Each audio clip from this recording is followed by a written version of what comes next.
Tuko pia katika harakati ya kuidhinisha vituo vipya ambavyo tumeongeza katika eneo la Webuye Magharibi. Kuna vituo kama 9 ambavyo tumeongeza, lakini bado havijaidhinishwa katika sheria. Bado tunafanya ile kitu tunaitwa public participation, ili ya kwamba ikuwe na idhini kamili.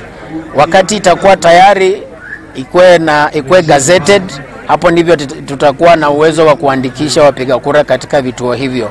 Kwa sasa haviko active.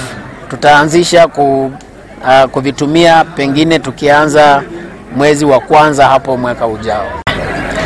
Kwangu kibinafsi kama kijana, hata tumekuwa tumepanga ya kwamba tunaenda kuhamasisha vijana wetu. Hasa ndio tunataka tuombe wale wahusika wakaweze kuingia katika vijiji ili wakaweze kurahisisha vijana wetu pia wakaweze kufika katika hiyo nafasi ya kushika kura. Kura wakiweka sehemu moja ambayo ni mbali, utaona ya kwamba kama saizi hapa Bokoli, Senda iko tu hapa Matisi na iko tena Bokoli. Sasa mtu wa katikati kama Miendo anakuwa na kazi ngumu sana ya kwenda kule Bokoli na kuja hapa Matisi. So kwa hivyo sisi tunaomba viongozi wetu na pia sisi tutajitolea kuhakikisha ya kwamba vijana wetu wameweza kushika kura. Mimi naambia vijana wenzangu tujitokeze tupige kura ndio tupate mwakilishi wetu ule atatusimamia, kuliko tulia hatuna kazi. Tujitokeze, tukipiga kura tutafuatilia hizo kura tujue tumepata kiongozi aliye bora mwenye atatusimamia kama vijana.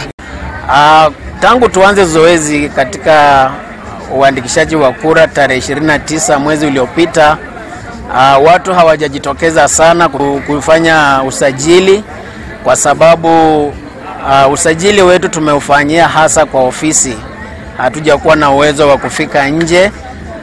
Wengi wamekuwa na changamoto ya kufika kujiandikisha kwa sababu pengine ya ule mwendo ambao wanastahili wakuje, lakini tumejaribu kufanya outreach kupitia kwa machiefs na wadau wengine, na tumeona wameanza kukuja katika idadi inayofaa kuchukua kura. So nataka tu kuuliza ya kwamba wajitokeze watu wa Webuye West, tafadhali mkuje mjiandikishe ili mkuwe na haki yenu ya kupiga kura ama kuhusika katika demokrasia. Kwa hapo Matisi kwa kuregister kwa kura, shida kubwa ni vijana kujitokeza kwa maandamano, tunapewa kitu kidogo, ila wakati wa kupiga kura vijana tunaonelea kwamba tukishapiga kura mtu tulipigia si ndiye atachaguliwa, ili wataona tu mtu mwingine ashapita, na katika maendeleo vijana hatupati. Sasa tunaonelea hivi, ndio maana vijana wengi hawajitokezi kupiga kura.